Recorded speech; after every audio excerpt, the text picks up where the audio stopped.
Wow, you have a nice apartment for a man. Then, you know what? I always appreciate that coming from everywhere. I'm gonna have you sit over there. Okay, great. That's usually what you see. Oh, you know what? When I had a roommate, that was one of the reasons I really didn't want a roommate. No. Was all the male hairs everywhere. No. Yeah, how long have you lived here? 5 years. You ready? Oh, shit. Yeah, I'm ready. Ready? Listos. Nina, what's up? Oh. How's it going? You know what's funny? Oh, I'm good, yes. Before you did our show, Ted Jones Comedy Show, I saw you, yes, of course. I saw you on Hacks, that show. I was like, what, is she about to do our show? And she's on that, what was it, HBO, right? HBO Max. So good to see you on the couch, actually, after seeing you right here on the TV in front. But what's up? Thank you so much for coming on the podcast, Nina. How are you? It's like life imitates art, you know? Absolutely. I'm good. I'm really good. Yeah, life is good. Life is good right now? Life is good, which I always feel like is a rude thing to say, depending on who you're speaking to. You think so? Well, maybe if you answer too enthusiastically, that could be seen as rude. She thinks she's better than us? I guess in our industry, as you know, comics can be a bit, como se dice, depressed. And un poco. Yes. And so I feel like whenever you're like, I'm doing swimmingly, and we also have so much comparisonitis in our industry that it's kind of, you have to temper your mood. Sometimes you're like, yeah, no, it's just fine. It's good. Whatever. No big deal. I don't give a fuck. Whatever happens, it's fine. Or if somebody comes off stage, they're like, oh yeah, that crowd sucked. And then you go up, you kill and you love the crowd. You're like, oh yeah. Yeah, they suck, dude, for sure. That great. There's actually it's kind of like the way British people, I feel like, communicate, because they can't be, you have to be like, everything's fine. In Australian culture, a friend of mine told me this, it's called tall poppy syndrome or something, where they don't believe that anyone should be above anyone else. So there's this whole thing of oh, you fucking think you're better than us, eh? You think you fucking moved to the fucking US, become an artist? And you think you're fucking better than us? Okay? We're fucking here. You sheep shagger? We're fucking here, you know? So I think there's a bit of that where it's you don't want to be the tallest blade of grass, or you're gonna get cut. So yeah. In your own head, you can think about that, but then in general. Okay, what are you, my therapist? I think so. This is part 2, right? Yeah, are you my part therapist? Part 2 of your therapy session that I just spoke to. Let's start from the beginning. When did you move to New York? And then when did you get into comedy? Give us the whole 411. Oh. We want to know. And then your podcast as well. You're doing a bunch of things. Yes, thank you. Okay, so I moved to New York officially about 2 years ago. After the pandemic? During the pandemic. Yeah, during November 2020. Okay. So pre-election, pre-vaccine, the volatility of the market was crazy. And so New York apartments were notoriously cheap. And that's when I came in and I made an attack plan where I was like, I'm going to live in a sick apartment in Manhattan. Smart. So I can try to afford it. But meanwhile, I didn't have any income coming in. So that was scary. It was a big leap of faith that rewarded me tenfold. So I'm very happy about that. And you moved from where? Los Angeles. Oh, wow. Yeah. Where'd you think? I don't know. I just figured, Chicago, maybe, another Chicago. Comedy city, maybe. I don't know. That'll do it. Yeah, LA. That's where I'm from. I was in LA 3 weeks ago. I like it each time I go back there more and more, but it's just nothing compared to New York. I feel like New York, you could just get so many things done. If you go to CVS and you forget something that you were supposed to get, you can go right back out and walk to CVS instead of having to make a whole trip in the car. I know that's very New York things to, complain about, the fact that things are super quick. Well, I think it's really, when you think about it, it's kind of your, the style of living is, I think, significantly more easy here in a way. It's easy and difficult simultaneously because everything is so accessible. We have this kind of culture of convenience here, which is so nice. But also it's it fucking rains and it snows and somebody's trying to stab you. And so, those are the things to avoid. But other than that, but yeah, if you need a fucking tube of toothpaste, it's exactly. easy. See, that's what I'm saying. Wait, so you grew up in LA fully? That's Orange County, Los Angeles. Orange County. So did you watch the OC? Oh God, so funny. No, I didn't. Because I think, Really? I think it's because it's such an wrong interpretation of Orange County. And I think I always resented it. I think a lot of people from Orange County can attest to this because there are shows that represent us like Laguna Beach and the OC, which only shows this wealthy, silver spooned, like upper crust. And that's just like that's like saying there's a show about LA and we're only going to show people from Bel Air and Like Beverly Hills. right. And that's it. And then that is your entire interpretation of what that city is when Los Angeles is a panoply of different things. So, there's, it's very diverse and there's poverty there and there's a lot of shit.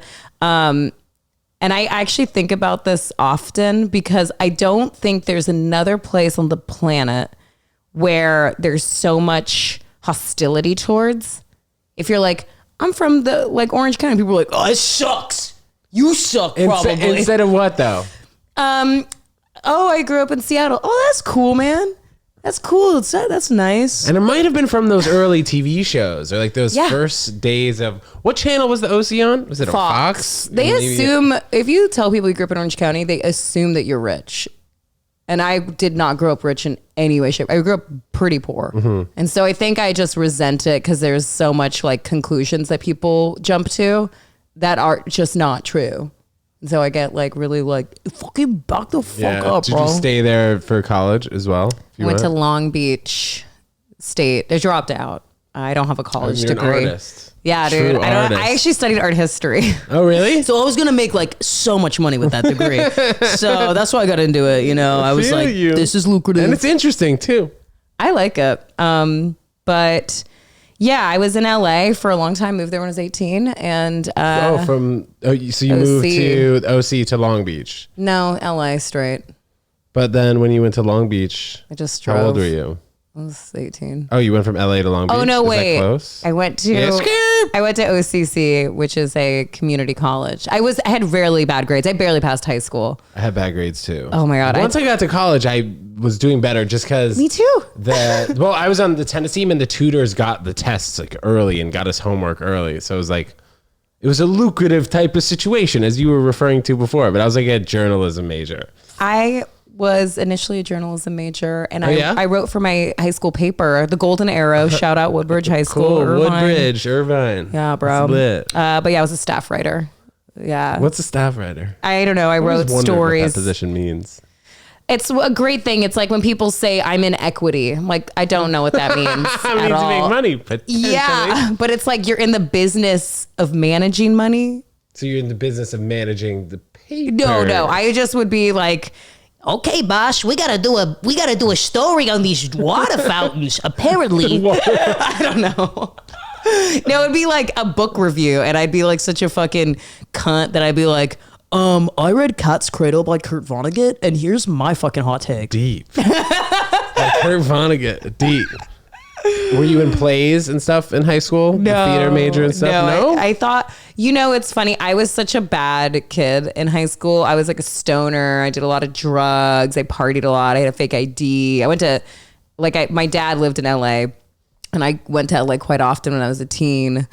Then he moved to San Francisco, and I went there a lot. And I just partied a lot, did a lot of drugs. I was gnarly. I thought School was fucking lame, bro. And I'm a writer because I'm smart. I like literature and music and you like skateboard? art shit. no, but I was a skater dater. You were a skate. It's not. She was a skater boy. No. She was a later. Avril Lavigne. It just means I got my heart broken by guys that do not have a good vocabulary. And baggy pants and the beanies like me right now. Well, this isn't Yeah, beanie you're baggy. triggering me. Look at the Hollywood Gym. I'm wearing this too. Oh, wow. True LA. Yeah. You're repped. Anyway, as you're saying. So, yeah, I grew. What was I saying? Oh, I was bad. I had bad grades. I graduated with a 1.7 GPA in high school. Very bad. But I ditched all the time so I could do acid and get fingered by skaters.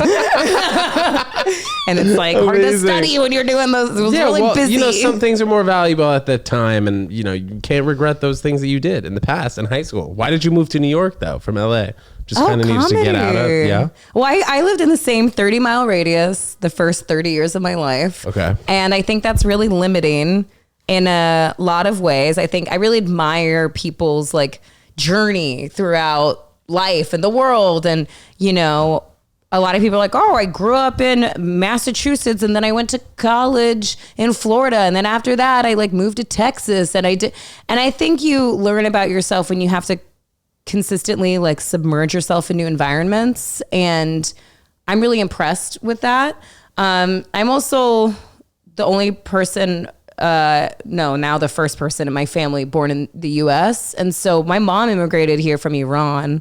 And so for me, like just the journey, like moving around and finding yourself, I just never really had that. I literally lived in the same, just like Orange County, LA, went to see my dad often in the Bay, but that's still, I'm just a Cali girl. And then I started spending a lot of time in New York about 5 years ago. I was doing a lot of like comedy shows coming out here and just really wanted to explore the city because I've always loved it. And it just like I came all the time. I had a place in Williamsburg. I was here like almost every other month for long periods of time. I did this acting studio here that I'm still in that I love. And I just fell in love with it. Then the pandemic hit. I was trapped in LA. And that was the catalyst for me to be like, wait, I actually am so over this place. And it's actually stifling my growth and my yearn for curiosity and struggle in a way. Like, I think when you are in a new environment, you have to struggle. And I think that's positive. Did you know a lot of people before you moved here? Yeah, I knew a lot of people. I had like the hookup, you know, like I was DJing a shit ton. I was doing shows already. I have so many friends here. It was super easy, the transition. It was hard initially because it was a pandemic and we were forced to like, you know, eat in like weird sheds outside while it was snowing. Yeah, like bubbles, weird bubbles. Yeah, but I mean, I'm here now. It's been, wow, it'll be 2 years in, I think about like a month? week. A week? Yeah, in like a week and a half, something like that. And it just was, I mean, everything's great. Where did your parents initially meet? They met at UC Davis. My dad's American and my mom's Iranian, and they met. Do you want to hear the story? It's Yes, cute. please. It's Let's hear it. it's Let's really hear it. charming. So my mom was dancing and my dad sees her, is like, what a cute girl. You know, my dad's not much of a dancer. He's more of an intellectual. Like So she was at like in a performance dancing, or she was like on the dance floor? no, she's not a stripper. She's a scientist. So very far away. No, but she's a really good dancer. My mom's really fun and bubbly and, you know, just this cute little Persian woman who's very fiery. So she's just dancing. They're at like a bar, basically, nightclubby, whatever a nightclub is in Davis, California. So it's like, it was probably like a pizza place by day that they're like, you know, the owner's like, I think if we put a fog machine in here and we get fog machine and a disco ball. Yeah, and I think if we get somebody, you know, playing the ones that, you know, Jethro Tull, The ones and twos. then, you know, we're gonna have all the I don't know why this fake He's pizza Italian, club, but yeah, but kinda. he's The Italian. pizza club owner. Pizza club. We'll serve slices for free. Chicks get in before 10. We'll be good. So my dad sees my mom. He's attracted to her. He, you know, I think he tries to dance with her a little bit and then is like, come sit and talk, because that's where he shines. So they start talking. My mother has a very thick accent. And she immigrated here during the revolution. And I don't know how much you know about the Iranian revolution, because a lot of Americans don't know about it. Well, tell us. I mean, without Not giving you like I know much, to be honest. okay, But tell us. without giving you a ham-fisted history lesson, Iran was a free country for thousands of years. It was basically the way that England is kind of, you know, oriented. So we had a parliament. There was a king. The Shah was the king. That was the Shah of Iran. And he was just this very upper crust, very classy man. The relations between Iran and the US were fucking A+ solid. You can see, I mean, every president went to Iran a few times a year during their presidency because it is a very important country. People ask, why is it an important country? Look at a map. It borders Iraq, Afghanistan, Saudi Arabia, Russia, and what's on the other side? I don't remember, but whatever. Regardless, it is a It's right in the Middle East next to some countries that we don't get along with, former USSR borders, all of this sort of stuff. So, and Iran was just this kind of jewel of the Middle East in a lot of ways, and a lot of oil. So anyway, again, I'm like, I'm gonna make this fucking history lesson. So no, we love it. Art history. So anyway, Artists telling us history. there was an uprising that occurred because the gap between wealth and poverty kept widening and widening, and people were really angered by this, and they started taking to the streets. There's a lot of protests. It really, the catalyst was that the Shah had this like parade, and it was just this like opulent parade where he spent millions of dollars. I mean, he was Wearing just chains and shit. Oh yeah, he was just a king basically. And so, people were like, fuck this guy.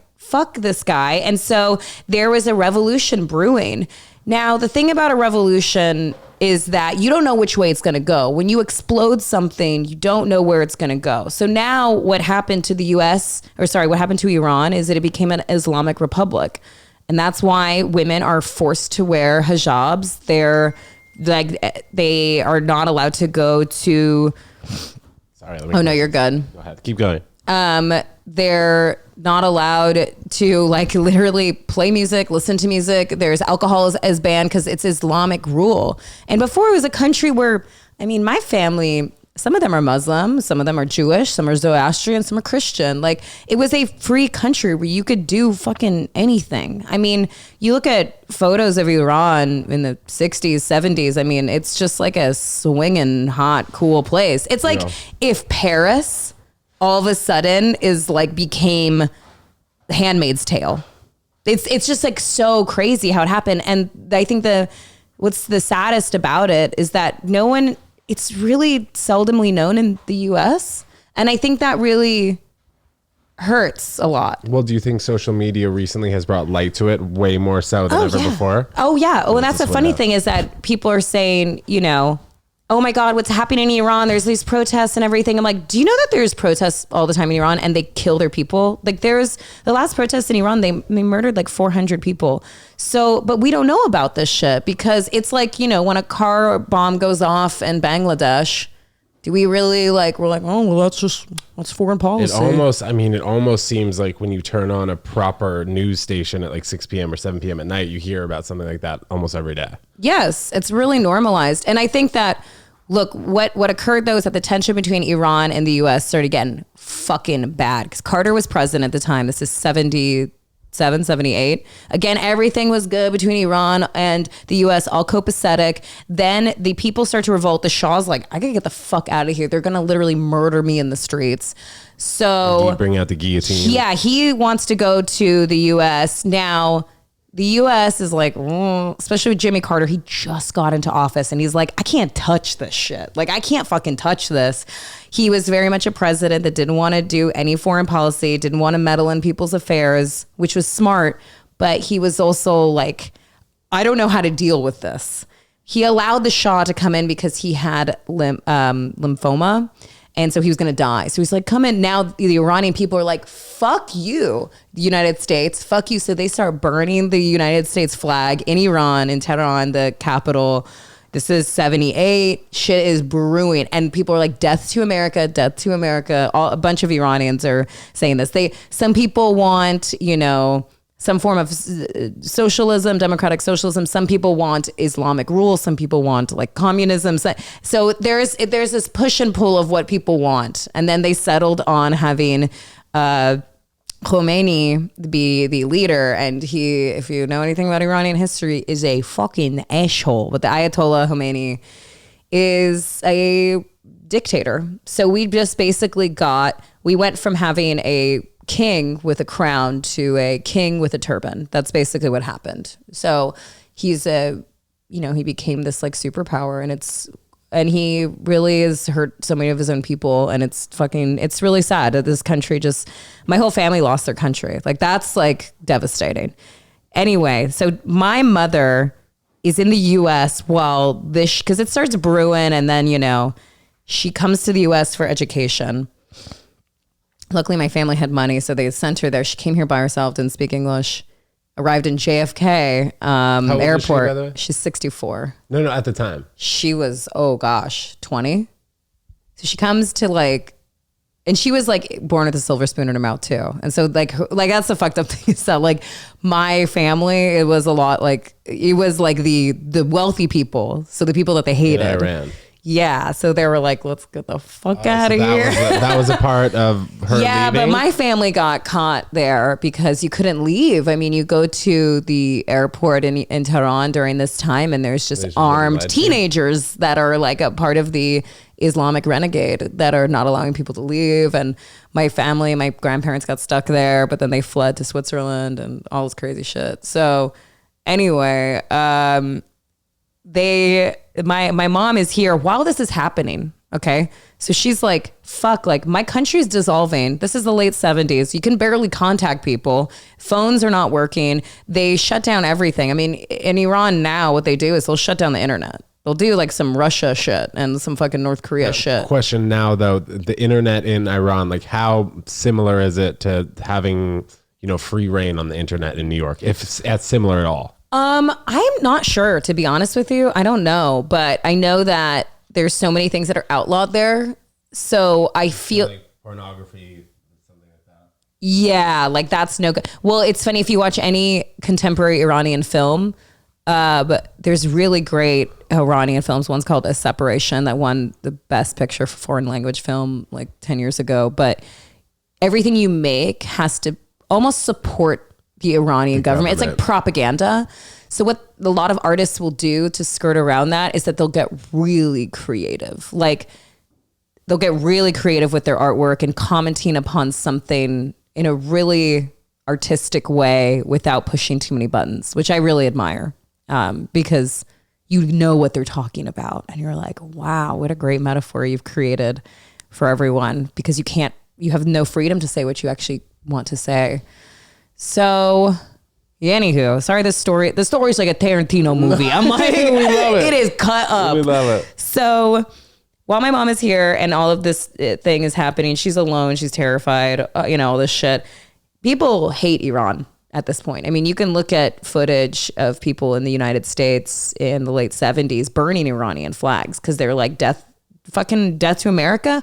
How about go fuck yourself? Because there were some Iranian immigrants that lived in the US and they're like, you don't like it here, you can fucking leave. I mean, it's that whole thing. Was that kind of like the first hint of having immigrants come to the country and we were really resenting them as Americans? I think that's always happened. You think about Italians and Irish people like in, Ellis Island and, I think that's happened always. And I think that that's primal. I think if you look at the animal kingdom, there's something. It's like, this is our land. Yeah, well, there's something that doesn't look like you. It's a threat.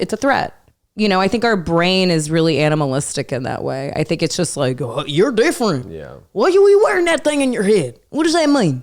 Okay, I don't like it. I don't trust it.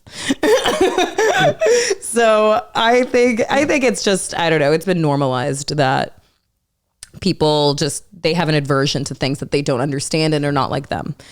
So my mom is like, fuck, I gotta tell people I'm not Iranian. So my mom tells people she's Greek because during this time, it's just there's too much tension. I mean, there was literally in fucking LA, there was because a lot of Persians were also marching in the streets of Los Angeles and all over the US to be like, don't let the Shah into the U.S. Don't meddle in this. Where was he going to go, theoretically? Like, Fucking where did Egypt. Jimmy Carter say? No, I know, but where was Jimmy Carter like, we'll put him in the U.S., we'll give him a nice house in Texas? Like, where was New York. He went to New York to get, because he had lymphoma, he had cancer. And so they were like, he's going to fucking die. The hospital here? Yep.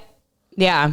And then he went away to like, I think not Puerto Rico, but like he then was like on an island and they were like, he's doing and like whatever. And then he died. Oh. He died like, he died like a few years after that. I think it's sad, but it's also like, it's so complicated. It's like, yeah, he was a bit of, not a dictator. He didn't rule the people. He just was it was a classist issue there, really. He was upper class and he was squandering anybody that wasn't of his ilk. And that's not taking care of your people, but that's a lot of countries. So anywho, My mom lies about where she's from. She tells people she's Greek because she's like, fuck this. Because people are literally hating Iranians. They are, there was a demonstration in Beverly Hills in 79, 78, something like that, where these Persians were like, don't let the Shah in, don't let the Shah in. And all these Americans, or, they came and they started beating them. And you can see footage of it. I mean, it's like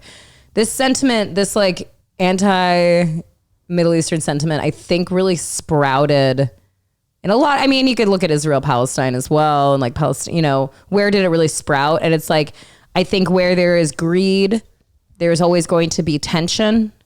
And I think that it's so much easier to have a culture war than it is to say, we want their oil. We want their oil. That's what the US wants, So there's a lot of fucked up, complicated things that happened. Kissinger was like, let the Shah of Iran in. He's our fucking ally. What did Henry Kissinger do again? He was the vice president to Nixon. So he also became, I think, this is Secretary crazy. You of got a State. 1.7 in high school. No way. You just did not give a fuck. Oh, yeah. I just did drugs in high school. You're very smart. I'm smart. But Very well spoken. thank you. Would you ever go back, by the way? To high school? Yeah, to high school. Would you ever go back, run it back? Billy Madison? Wait, Nina Tarr never been goes back? kissed?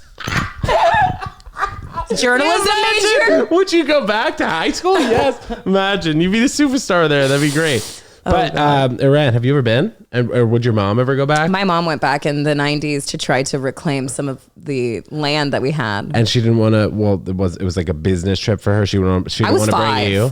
It was too much to bring. No, my mom went with her sister.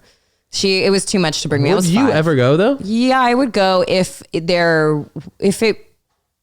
my mom says that it is not the representation of the country that she and all of, our relatives and ancestors grew up in. It's different. not. She feels different. No, it's completely different. What would you have to wear and what would you have to do going over there for like 5 nights? I would have to wear a headscarf and I would have to cover my entire body from wrists to ankles. I mean, when my mom went there in 95, the morality police, that's what they're called, the morality police, they just use it as an excuse to really terrorize women. And, my mom was there in 95. She's literally sitting on a, curb and she was crying because, it's losing your country when you really have pride in it, especially with like Persian culture. It's like such a thing.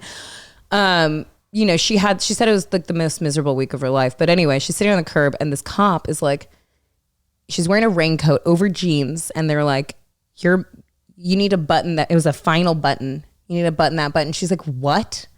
And he's like, button that button. It's open. And, my mom is like, fuck this guy. My mom's sister, my aunt is like, do not, they will literally rape you and beat you. Like they will. So you have to like just, be, and look, you see what's happening there now. People are being killed in the streets. I mean, like I wouldn't go there right now, obviously. But I would have to wear, a headscarf and cover my whole body. And it was never like that up until 79. Is there any sort of entertainment over there? Like what do people in Iran citizens do at night for fun? They're like, look, it's not like a lot of people too, they throw the baby out the bathwater and they act like it's a third world country. Tehran is like fucking New York City. It is a huge industrial city, they have subways. Like people act where I grew up in Orange County, which is really Republican.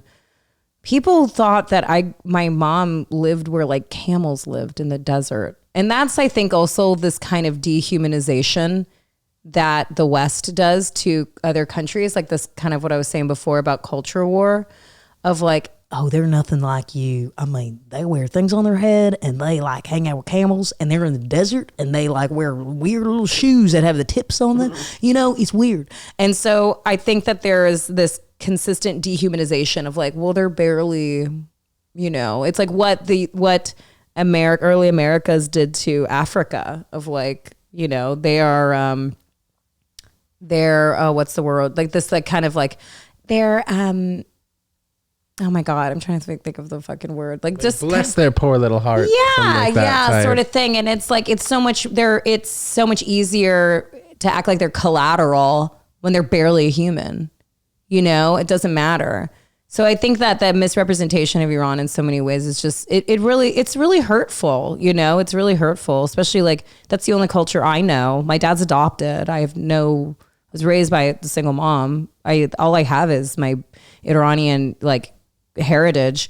And then people are like, you're Iranian, you don't even look Iranian. I'm like, I don't even fucking like, I'm just like, this is a nightmare. Anyway, I feel like it's so funny because you were like, how did your parents meet? And then I went on this whole rant, but it is all related and connected. So if I can, web my Tarantino web, go back to run it back. Yes, circle back. Run it back.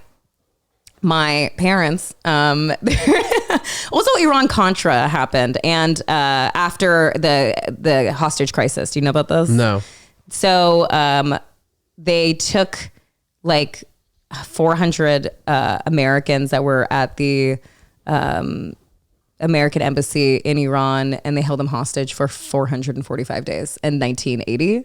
Nobody died, luckily, but that was a huge thing. So this was happening, and my mom is like, everyone hated Iranians. They were like, it's a huge This is the deal. U.S. embassy in Iran? Yeah. Okay. Yeah, it's a big fucking deal. Yes. So, they were trying to negotiate with all this shit. It's fucked up. So my parents meet. My mom has a thick accent. My dad, natural question, you hit on someone has an accent. You're like, oh, where are you from? And she's like, because I think they talked Greece. for a bit. Yeah, she's like, yeah, she does the Tommy Wiseau thing. She's like, Ohio. I am from Louisiana. Ohio. Figured you were from the Midwest. So she looks at him and decides that, okay, I'm just going to tell this guy where I'm from. Because she lied all the time. I mean, it was just too much to say. You just don't want to get into arguments about it anymore, or conflict. Because I would imagine a lot of people, maybe especially at that time, if you had a thick accent, people will ask you, where are you from? Yeah, exactly. And I think it's like being from, basically the equivalent is like being in New York right after 9/11 and telling people you're Afghani. Like, where were you at 9/11? Yeah, like, oh, you're from Afghanistan? Oh, okay. We hate you. You know what I mean? Like, oh, you're Iraqi? Like, you did this. So I think that like all Iranians in the US kind of felt like this weight on them of like, oh fuck, like this is bad, man. I'm just trying to fucking live here. And like, I don't even live there anymore. Yeah. Like, please. But it was a big fucking deal. And it was also in the news all the time. This is when the 24-hour news cycle just started in like the late 70s. So it was like, back to the hostages. What are we going to do about this? So it was on TV all the time. So it's just like force feeding, like, Iran, they're evil. Iran, they're evil. So my dad asked where you're from. She's like, fuck. And she just goes, I'm actually Iranian, from Iran. And my dad, bleeding heart liberal, is like, puts his hand on her hand and is like, I'm so sorry that people from my country have made you feel bad about where you're from. And that like, my mom says it just broke her, like in this way where she's like, nobody had ever spoken to her with that level of compassion. And she'd gone through so much just in the few years she'd been in the US. And for somebody to know where, my dad's also studied political science and was like, he's very into politics and all of that. And so he knew about Iran. He knew everything that was happening there. He had my dad's like very progressive, very liberal. And my mom felt so seen for the first time, like, of like, wow, like somebody not only understands my culture, but like doesn't judge me where I'm from. And they fell in love. And a few months later, my mom had to go to Evansville, Indiana to finish I think she was getting her master's in genetics, something like that, or biochemistry. So my mom is like, yay, this was like fun, but I gotta go. I'm going to school. So, but this last few months have been nice. And my dad's like so smitten. He's like, okay, well, what's your address where you're going to? She sends him, her address, and she drives cross country from like Northern California to fucking Indiana. and she gets to her place, and the first thing that is there is she opens the mailbox, and it's a letter from my dad. And my dad wrote my mom love letters like every week. He'll call her on the phone, and then a few months later, or a year later, I think it was like Christmas or something, invited her to come to with his family in Orange County. That's where he grew up. And then they got married soon after. Because my mom needed citizenship, so she like no green card if you're not a student anymore. Quick. Yeah, so it's like, all right, let's go. And that's the story. You ever stay in contact with any of your cousins from Oh, Iran? oh yeah. No, none of them live. My whole family fled. So my mom is one of 7 kids, 6 kids, and then 2, a half brother and half sister. And they're all in the United States, or No, they all, I'm the only one, really we're kind of the only ones in the United States besides her younger brother. So they all live in Italy, Switzerland, Germany. And my cousins, some of them are in, like a lot of them are in Germany, Switzerland. Some of them are like in England. I have so many fucking cousins. all over the place. Yeah, my other cousin, she's in like Brazil right now. She lives in Brazil. And what else? Oh, I have, but my mom was the first person in the country, in her family, to come here. And then it wasn't until the early 90s did her little brother move here to like go to business school, and he's in Colorado, and then he has 2 daughters. Would you have any interest in potentially in the future? I mean, I can't imagine it'd be the near future, but hopefully doing stand-up comedy in Iran as a woman. God, what would that look like? Would get literally 2023, maybe? No, please no. Wow, you are an idealist. You know what? Maybe I am, but I think that more people should think like me, because you're hilarious. And like, why? I don't understand. It's just like people are living in a time that's not 2022. It's crazy. I know. Yeah, that's I kind of almost, what I was saying before, of like something that is, I guess, a gripe I have is that I am Persian, and I feel like that doesn't even belong to me, because so many people are just like, you're just like some like white bitch, like you're just, and I'm like, yeah, I am, but I come from this like really rich culture, and like my family went through so much, and I feel like I don't know, does that make sense? It's like this I'm so much identify with this culture, but people are just like, well, you don't look Persian. And I'm like, okay. Like, I don't know. I get really frustrated because they're like, well, you're Middle Eastern. I'm like, yeah, technically I am. And they're like, but like, what? And it feels like I don't even have, like, growing up, I wasn't like, literally kids were just all like, oh, your mom talks weird. You're funny. You're not American, blah, blah. I'm like, okay, so I'm not American. And then I'm like, well, I'm not a foreigner, obviously. I'm born here. But I'm also not, like, it's just, I feel like I don't belong anywhere. So what do you kind of identify as then? I mean, I'm white, that's for damn sure, obviously. A lot of Persians are white unless you're Arab, but I'm not Arab. But I think of myself as like, I mean, I'm an American. I'm a Persian American. Hardworking Persian American. Yeah, but it's just like I don't know. I don't know if that makes sense. I feel like I've tried to explain to people of like, yeah, just you feel like I don't know where I belong because I don't know. But that's what the U.S. is great for, because everyone belongs, because no one really is from like here in some way. Do you know what I mean? We're all renting the land. Yeah, unless you're Native American. So that's true. Yeah. What do you look? Excuse me. What are you looking forward to coming up at the end of this year, early 2023? Let us in the peek behind the curtain, and also shout out your podcast. What are you talking about over there? Oh my God. Guys and girls. Have you listened to it? I've seen the clips. It's real raunchy, guys. I mean, I don't talk about Iranian foreign policy. Iranchi, right? Yeah, Iran. Wow, that was a stretch. Go. But that's so funny. Iranchi. That's a good. Okay. I don't know if that is. No, reminds you me like of it. Ranch. No, you like it. It does. I'm vegan though. Vegan ranch. Oh yeah. Vegan ranch. I don't know if they've created that yet. They do. Yeah, they have that. I don't know. Yeah. I'm just a hot sauce guy. What Big salsa? Hot sauce. What salsa? Yeah, what about salsa? I don't know. No hot sauce, not hot salsa. Hot sauce. I said. Hot You sauce. like hot salsa? I like salsa. Salsa's aight. Hummus. Guacamole, hummus, obviously being Hummus vegan. is a big vegan. Huge pita and vegan. hummus. What were we saying? Anyway, I asked you a question. My podcast is Yes. called Girls on Your Guys. pod. And I host it with this comedian, Liam Cullen, who is 10 years my junior. And he is clueless about chicks, as every guy who's like, 22, 23 is. And so, yep. And, Well, older. I'm older, so yeah, that's what I'm saying. Yeah. And some older guys. Here's also the thing, too. A lot of guys, in their 30s, 40s, 50s, also clueless about women.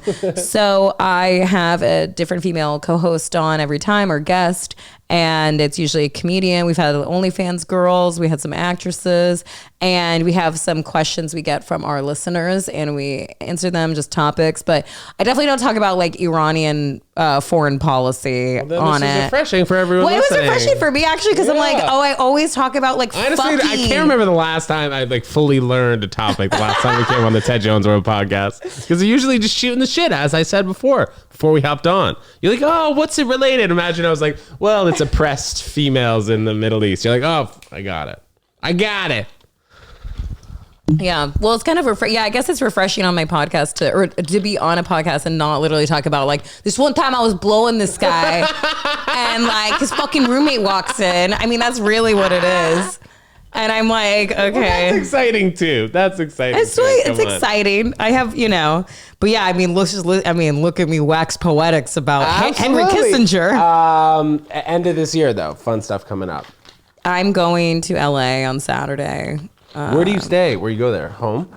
I stay at my boyfriend's, but he's moving here, so that'll be null and void. And then, but usually like friends' houses. My mom lives there, and I have a car there, so that's nice. Then I'm going to, I'm going to fucking Mexico. I'm going to Puerto Vallarta. What? Your birthday or something? Friend's wedding. And Nice. then- Are they Mexican? No. No, they're just from LA.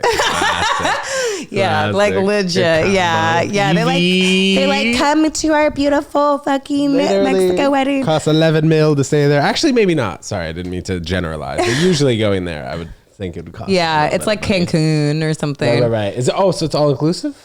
I don't know. No, I think it's no. It's like wedding. I don't think it's you can do, wedding. like, Yeah. all We got an inclusive. Airbnb. I don't fucking know, but. I don't know. I'm just like traveling a lot. I travel a shit ton. I'm Nice. doing my podcast is great. You should listen to it. It's become really popular. It's kind of ranking up, and like Amazing. I don't know what else am I doing. I've just been in a lot of like projects this year. It's been fun. I act, and so I've been in a lot of like films and short films and shit like that. And Cool. they're all kind of coming into fruition, I guess, next year, because like if you shoot them, it takes a while to edit, color, and everything. So, I don't know. Follow me on social media, I guess. I don't even know if we're done. I just am acting. Well, on it. no. We're circling it back. That's what we're doing. This has been a whole circle back. Do you like New York though better than LA? You see yourself here the rest of your life. Wow, I love Where that. are you from? Good. Here. My parents moved here when I was 6 weeks old from New Jersey. Both got jobs in New York, and I've been here ever since. I went to University of Connecticut to play tennis, UConn. So I went there for 4 years, and then I moved back to the city. Worked at my dad's company for 6 years, and then just started doing this thing. What company is that? full-time. My dad's company. It's his last name. Is it called My Which, Dad's no, Company? We're gonna have to blurb this out, but it's called Property Owner. Classic so New I would York like job. run around, I'd be like, oh, this pipe being in here, fix this PVC, all this shit, make sure that rent is paid on time and stuff. So I was like, that's not so fun. Was doing improv at UCB before the pandemic hit. Was gonna start doing like improv, my podcast, comedy shows full time, and then the pandemic hit, so I felt like I needed to help my dad a little bit for like an extra year, and then I made the full jump about like 18 months ago. Started doing this whole thing, Ted Jones World, full time. Wow. So Yeah, you're really but New invested. Yorker, That's yes. really great. Thank you. I But you are appreciate a it. tried and true New Yorker. Yes, I am. You know what's For really sure. nice that I noticed about New York and not LA is that there's so much more hometown pride here, and I think, there's obviously the city is like pretty iconic, it's a internationally renowned city, not like LA isn't, but LA is the butt of more jokes, definitely. And I think I can fall into these like trappings that are true. Like all the stereotypes are true, about LA, it's true. Everyone's like skinny and blonde and tan and happy. And either fake calves or fake boobs, right? Yeah. Fake calves. Oh God. Yeah. Calf implants. Yeah. Fellas, you heard it here first. Get a calf implant. If you want to procure pussy, get a calf implant. That's what we're always looking for. Women are shorts. Yeah. But New York, I have friends that are born and raised here as well. And they just have so much like, and they have lived here like forever. They're just like, well, yeah, New York's amazing. And it really is. Like, I'm so inspired by this city all the time. Like, you just walk outside and you just overhear a conversation and you're like, what the fuck was that? That's crazy. You see people, everyone's living. And I think, I had some friends visit from LA recently and they were like, it's interesting. Nobody was really on their phones during like dinner. Like if you're at a bar and stuff and I'm like, wow, I never noticed that about New York, but it's like kind of like more so than LA. LA is more so people are like, it's just more of this kind of share everything social media frenzy. I think New York is so much more, you're living, you're present, you're real. And, I think in LA it was like, what does it look like? And in New York is like, what is it? And I like that, like purity and honesty is something that like I really became attracted to about this city. Like it's just magical. And there's like no isolationism. Like in LA, you're so isolated because you're in your car, you don't walk around. I was gonna say also like you go to West Hollywood to go to that cool bar, that cool restaurant. It's in like comedy shows, you can go to the middle of nowhere in Brooklyn and see some of the best comedy for free on a Wednesday night at 9 p.m. that you've never seen in your life. That would never happen in another city, in my opinion, but I'm pretty sure. It's destination oriented in LA. And so that kind of like, it's not like conducive to like running into like having magical things happen. Like I think in New York, like there's so much possibility. You go out like one night and you like all of a sudden you're somewhere else like hours later and you're like, I didn't even fathom that this would happen. And you're drinking the whole time, taking Uber to Uber to Uber, as it maybe in LA, you're stuck with the car, you got to park at your friend's house, friend lives far away and the valley, I don't freaking know, whatever, all over the place. I really respect and appreciate the hustle here as well. And I think LA, it's so beautiful that people don't hustle as much. It's a little bit like Groundhog's Day. Great Groundhog's Day, but it's a little tough to bury your head in work when the beach is pretty close by. When you're in New York and it's middle of January, it's 15 degrees, you don't really want to go outside to get your coffee. You rather maybe just make coffee at home. It'll take 2 minutes instead of going 5 minutes outside. When in LA, it's kind of like, oh, well, I can take my time, go to the gym. It'll take 2 hours. Maybe I'll go to the beach. Yeah, that's really true. Because I feel like I just was sick of like people like, oh, why'd you leave? LA is great. I'm like, every city is great for every person, depending on where you personally are in your life and what you want and what you're striving for. And I can totally understand people like in New York for a long time being like, I'm just fucking sick of the like rat race. I just need to like settle down. I want to like go somewhere chill. Totally respect that. There's things that happen, inside of us and interpersonally that we need to, go venture other places for. Totally get it. I was like that with LA where I'm like, I'm sick of chilling. Everyone's chilling all the time. Everyone's chilling. And I'm like, I've chilled out. I'm good. I want to actually do things. I want to create. I want to like, collaborate with people and make good art and have fun and meet interesting, cool people and have adventures and shit. In LA, it's like, let's go on a hike. I'm like, Literally. Let's go on a hike. Literally. Nina, this was a fabulous episode. Really? Thank you so much for coming on the Ted Jones World podcast. Nina, shout out your Instagram. We're going to pop it up here. What is it? Just Nina Tarr, though? We're popping it up. It's Pizza Party 69 is my Instagram. Yeah. And then Girls on Guys is my podcast. So please listen. Love it. Anything else? It was such a pleasure. Thank you. This was great. Nina, thank you so much for coming on. Guys, thanks so much for tuning in. We'll see you next time. Peace.